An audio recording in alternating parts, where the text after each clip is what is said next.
ಹಾಲು. ಬಾ ಗೌರಿ, ಹಾಲು ಕುಡಿದು ಸಂತೋಷದಿಂದಿರಬೇಕಾದ ಕಾಲವನ್ನು ನನ್ನಿಂದ ವಿಧಿ ಎಂದೋ ಕಿತ್ತುಕೊಂಡು, ಆದರೆ ಸಂಪ್ರದಾಯದ ಬದ್ಧವಾಗಿ ಈ ಹಾಲು ನನ್ನ ಹೊಟ್ಟೆ ಸೇರುವ ಮುನ್ನ ನನ್ನ ಸಂದೇಹಕ್ಕೆ ಮುಕ್ತಿ ನೀಡಿ ಸತ್ಯವನ್ನು ಬಿಚ್ಚಿ ಹೇಳುವಿಯಾ ನೀನೆಂದು? ನನ್ನ ಗರ್ಭದಲ್ಲಿರುವ ಪಾಪದ ಪಿಂಡವಲ್ಲವೇ ಈ ನಿಮ್ಮ ಸಂದೇಹಕ್ಕೆ ಸಾಧನ? ಹೌದು, ಸತ್ಯ ವಿಷಯ ಏನೆಂಬುದನ್ನು ತಿಳಿಯಲೇಬೇಕು. ಅಂತರಂಗದಲ್ಲಿ ಬೇರೊಬ್ಬನನ್ನು ಪ್ರೀತಿಸಿ ಮೈ ಒಪ್ಪಿಸಿ ಗರ್ಭ ಧರಿಸಿ ನನ್ನ ಮನೆತನದ ಮರ್ಯಾದೆಯನ್ನು ಮಣ್ಣುಗೂಡಿಸಲು ಹೊರಟಿದ್ದೀಯಲ್ಲ, ಯಾವ ಕಾರಣಕ್ಕಾಗಿ? ಬೆಳ್ಳಗಿರುವುದೆಲ್ಲ ಹಾಲು ಎಂದು ನಂಬಿದ ನನಗೆ ಮೋಸ ಮಾಡಲು ನಿನ್ನ ಮನಸ್ಸು ಒಪ್ಪಿತೆ?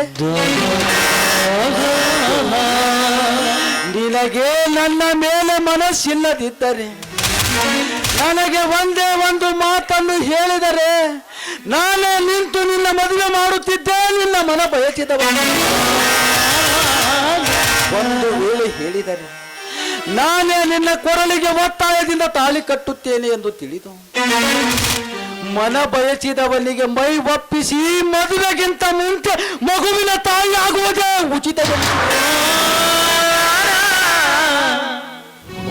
ಬಿಡು ಗೌರಿ, ಮಿಂಚಿ ಹೋದ ಮಾತಿಗೆ ಚಿಂತಿಸಿ ಫಲವಿಲ್ಲ. ಹೇಳು ಗೌರಿ, ನಿನ್ನ ಹಾದರದ ಪಿಂಡಕ್ಕೆ ಕಾರಣ ಯಾರು?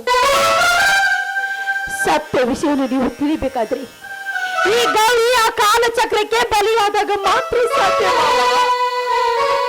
ಕಾಲಚಕ್ರಕ್ಕೆ ನನ್ನ ಪ್ರಾಣ ಬಲಿ ಕೊಟ್ಟಾದರೂ ನಿನ್ನನ್ನು ಕಾಪಾಡಬಲ್ಲೆನೆಂಬ ಆತ್ಮವಿಶ್ವಾಸ ನನಗಿದೆ. ಹೇಳು ಗೌರಿ, ನಿನ್ನ ಗರ್ಭಕ್ಕೆ ಕಾರಣ ಯಾರು? ಆ ನೀಚವನ್ನ ನಾಮವನ್ನು ನಾನು ಎಂದು ಉಚ್ಚರಿಸುತ್ತೇನೆ ಅಂದಿ ನಾನು ಒಂದು ಕ್ಷಣ ಕೂಡ ಬದುಕುವುದಕ್ಕೆ ಸಾಧ್ಯವಿಲ್ಲ ಮಾವ, ಸಾಧ್ಯವಿಲ್ಲ. ಹೇಳಿ ಮಾವ, ಈ ಗೌರಿ ಸಾಯ್ಬೇಕು ಅನ್ನೋ ಆಸೆ ನಿಮಗಿದ್ರೆ ಹೇಳಿ ಮಾವ, ಆ ಪಾಪಿ ಹೆಸರು ಏನು ಅಂತ ಹೇಳಿ. ಒಂದು ಕ್ಷಣ ಕೂಡ ನಾನು ಈ ಭೂಮಿ ಮೇಲೆ ಬದುಕೋದಿಲ್ಲ ಮಾವ, ನಾನು ಈ ಭೂಮಿ ಮೇಲೆ ಬದುಕೋದಿಲ್ಲ. ನೀನು ಸಾಯಬಾರದು, ಬದುಕಬೇಕು. ನನಗಾಗಿ, ನನ್ನ ಸುಖ ಸಂತೋಷಕ್ಕಾಗಿ ಅಲ್ಲ, ನಿನ್ನನ್ನು ಸಾಕಿದವರಿಗಾಗಿ ಬದುಕು, ಅವರ ಮನ ತೃಪ್ತಿಗಾಗಿ ಬದುಕು, ಈ ಮನೆತನದ ಸುಖ ಸಂತೋಷ. ಏಕೆಂದರೆ ನಿನ್ನ ಮೇಲೆ ತಮ್ಮ ಪ್ರಾಣವನ್ನು ಇಟ್ಟುಕೊಂಡಿದ್ದಾರೆ ನನ್ನ ತಾಯಿ. ಹಾಗಾದ್ರೆ ನೀವು ನನ್ನ ಕೊರಳಿಗೆ ತಾಳಿ ಕಟ್ಟಿದ್ರಲ್ಲ, ಯಾವ ಸುಖಕ್ಕಾಗಿ? ನನ್ನನ್ನು ಹಡೆದವರು ಬದಿ ಕುಳಿಯಲಿ ಎಂಬ ಸ್ವಾರ್ಥದ ಜನ.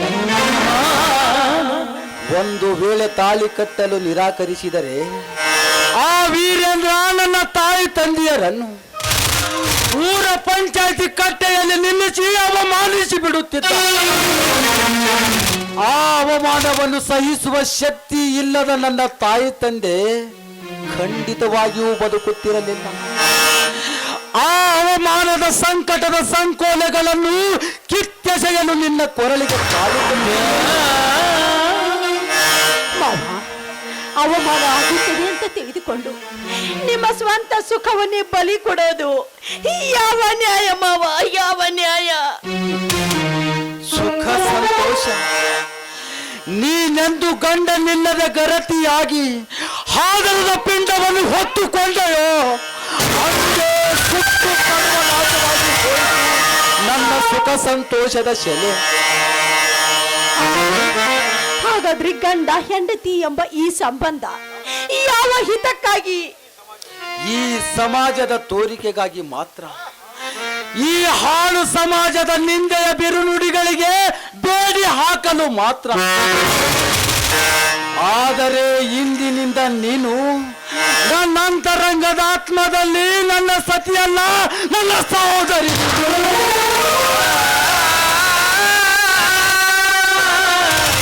ಹೌದು ದೇವಿ, ನಿನ್ನ ಕೊರಳಿಗೆ ತಾಳಿ ಕಟ್ಟುವ ಮುನ್ನವೇ ನನ್ನ ಅಂತರಂಗದ ಆತ್ಮದಲ್ಲಿ ನಿನಗೆ ಪವಿತ್ರವಾದ ತಂಗಿಯ ಸ್ಥಾನವನ್ನು ನೀಡಿಯೇ ನಿನ್ನ ಕೊರಳಿಗೆ ತಾಳಿ.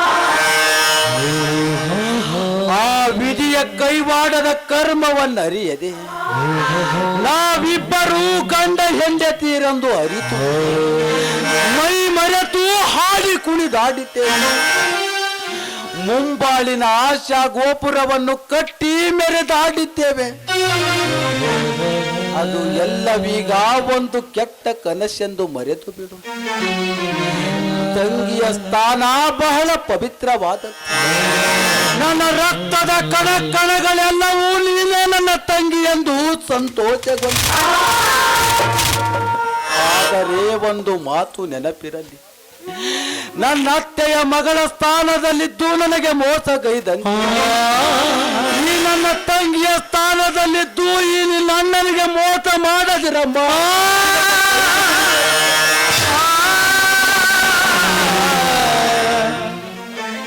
ಈ ರೀತಿ ನಾನು ಇಬ್ಬದಿ ಚಿತ್ರಹಿಂಸೆಯನ್ನು ಅನುಭವಿಸಿ ಈ ರೀತಿ ಚಿತ್ರಹಿಂಸೆಯನ್ನು ಅನುಭವಿಸುವುದಕ್ಕಿಂತ ನಾನು ಸಾಯುವುದೇ 1000 ಪಾಲ ಮೇಲೆ.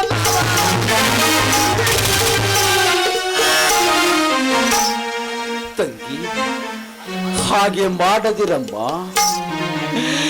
ನಿನ್ನ ಉದರದಿಂದ ಗಂಡು ಮಗು ಹುಟ್ಟಿದ್ದೆಯಾದರೆ ಶ್ರೀಶೈಲ ಮಲ್ಲಿನಾಥನ ಕ್ಷೇತ್ರಕ್ಕೆ ಪಾದಯಾತ್ರೆ ಹೊರಡುವ ಹರಕೆ ಹೊತ್ತಿದ್ದಾರೆ ನನ್ನ ಹೆತ್ತವ. ಅವರ ಆಶೆಗೆ ಮಣ್ಣೆರಚಿ ಮೃತ್ಯುವಿಗೆ ಆಹುತಿಯಾಗದಿರು ತಂಗಿ. ನಿನ್ನ ಉದರದಿಂದ ಹುಟ್ಟುವ ಮಗುವಿಗೆ ನಾನೇ ತಂದೆ ಎಂದು ಈ ಸಮಾಜ ನಂಬಿಬಿಟ್ಟಿದೆ. ಆದರೆ ನನ್ನ ನಿನ್ನ ಅಂತರಂಗದಲ್ಲಿ ಅಣ್ಣ ತಂಗಿಯರೆಂಬ ನಮ್ಮಿಬ್ಬರ ಮನಸ್ಸಿನ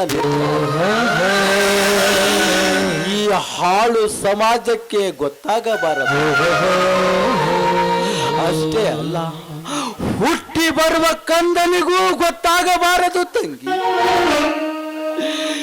ಎಲ್ಲವನ್ನು ನಿರ್ಲಕ್ಷಿಸಿ ನೀನು ಆತ್ಮಹತ್ಯೆಗೆ ಪ್ರಯತ್ನಿಸಿದರೆ ನನ್ನ ಮೇಲಾನೆ, ನನ್ನ ಹೆತ್ತವರ ಮೇಲ. ತಂಗಿ, ಯಾಕಮ್ಮ ಕಣ್ಣಲ್ಲಿ ನೀರು? ಅಳಬಾರದಮ್ಮ, ನೀನೀಗ ಬಸುರಿಯಮ್ಮ. ತುಂಬು ಗರ್ಭಿಣಿಯಾಗಿರುವ ನೀನು ಈ ರೀತಿ ಕಣ್ಣೀರು ಹಾಕುವುದು ಸರಿಯಲ್ಲವ.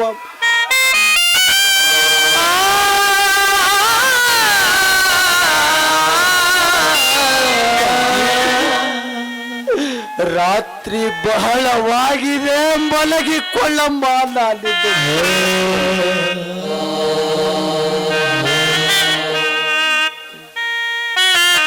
ಈ ಬಾಳಲಿ ಶಾಂತಿಯಲ್ಲಿದೆ, ಈ ಬಾಳಲಿ ಶಾಂತಿಯಲ್ಲಿದೆ. ಬಿರುಗಾಳಿಯೇ ಬೀಸಿದೆ,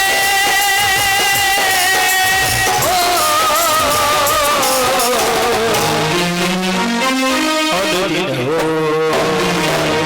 ಸಂತೋಷವ ನಾ ಸೋತೆನೋ ಅನುರಾಗವೇ ಮುಲ್ಲಾಯಿತು.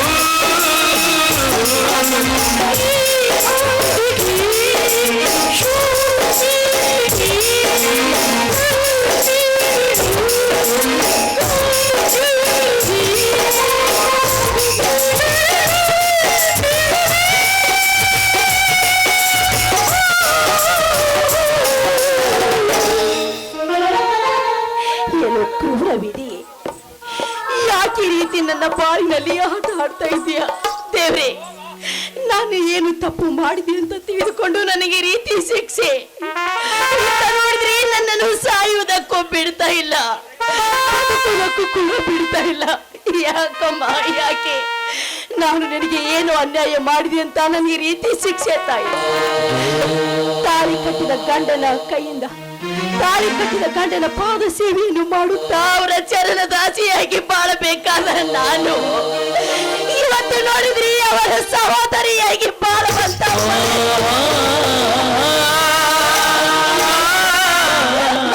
ತಾಯಿ. ಯಾಕ ಯಾಕಮ್ಮ ಯಾಕೆ ಈ ಹೆಣ್ಣಿನ ಮೇಲೆ ನಿನಗೆ ಕರುಣೆ ಅನ್ನೋದೇ ಇಲ್ವೇ? ಹಾಗೆ ಕಣ್ಣಾಗಿ ಕುಳಿತು ಬಿಟ್ಟಿದೀಯಾ ತಾಯಿ? ಯಾಕಮ್ಮ ನೀನು ಕೂಡ ಒಂದು ಹೆಣ್ಣು ಅಲ್ವೇ ನಮ್ಮ?